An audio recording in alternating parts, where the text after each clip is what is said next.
Լինելու է կառավարման ճգնաժամ, այդպիսի գրառում արեցիք, բայց հաշվի առնելով, որ արդեն դասավորությունը հաշվի առնելով իմ մտահոգությունն եմ արտահայտել, չեմ պնդել։ Իսկ ինչպես է դրսևորելու այդ ճգնաժամը, երբ որ 4 տարբեր քաղաքական ուժեր, 4 տարբեր մարտիկ, 4 տարբեր քաղաքական մտածելակերպ ունեցող ուժեր չեն կարող երկար մանավանդ չեն հայտարարել, որ պատրաստվում են կիսել պատասխանատվությունը, կոալիցիա չեն կազմում, ակնթարթ չի։ Քաղաքական ուժ անձներ բնականաբար իրենք էլ պիտի իրենց ձայները ձեզ տայի, որպեսզի դուք դառնայիք քաղաքապետ։ Բնականաբար ովքեր ցանկանային ձայները տալ, մենք պետք է իրենց հետ համագործակցության կոալիցիա կազմելու հաստատուկ ստորագրենք, որպեսզի այդ պատասխանատվությունը ամբողջովին կիսեի։ Հիմա խնդիրը այն է, որ իրենք ուղղակի կոալիցիա չեն կազմել, ընտրել են Դուք խնդիր տեսնում եք, թե չէ։ Դուք եք առաջադրված տեխնացի։ Ես ասում եմ, որ տեսնում եմ։ Ագնայդ։ Իրեք կոալիցիայի մեջ եւ պատասխանատվություն կրելու։ Իհարկե։ Այսինքն չեն կարողանա նախագծեր ներկայացնել կառավարում իրականացնել։ Նախագծեր կարող են ներկայացնել բոլոր ուժերը, բայց պատասխանատվություն քաղաքի կառավարման մարդիկ ասում են չենք ստանձնում։ Պարզ ասել են, չէ, հայտարարել են։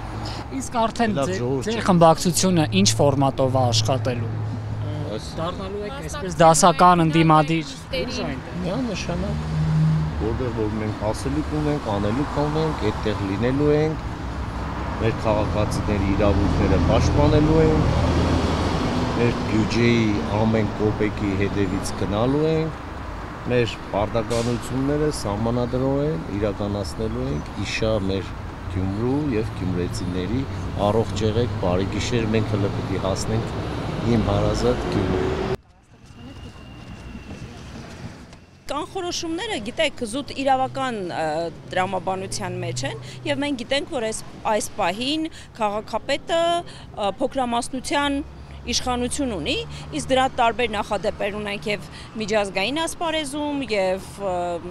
կարծում եմ առաջիկայում կտեսնենք, որ փոքրամասնությամբ կառավարել քաղաքը առնվազն բարդ է։ Արդեն Գյումրիի նոր իշխանությունների հետ կառավարությունը, հավանաբար քննարկումներ արդեն կան։ Ինչ ֆորմատով եք պատրաստվում աշխատել։ Բնականաբար կառավարությունը մնում է իր լիազորություններում եւ եթե թիմը մնա իր լիազորություններում, ապա աշխատանքը կլինի համապատասխան մոտեցմամբ։ Տեղական ինքնակառավարման մարմինը ինքը որոշումներ ընդունում է, բայց մենք չմոռանանք, որ թիմ ոլորտը նաեւ բազմաթիվ առնչություններ եւ կապեր ունի կառավարության հետ։ Մենք օրենքի տարի համաձայն, որպես գործադիր իշխանություն, պատրաստում ենք իրականացնել մեր լիազորությունները, մնացած արդեն թիմի տիրույթում է։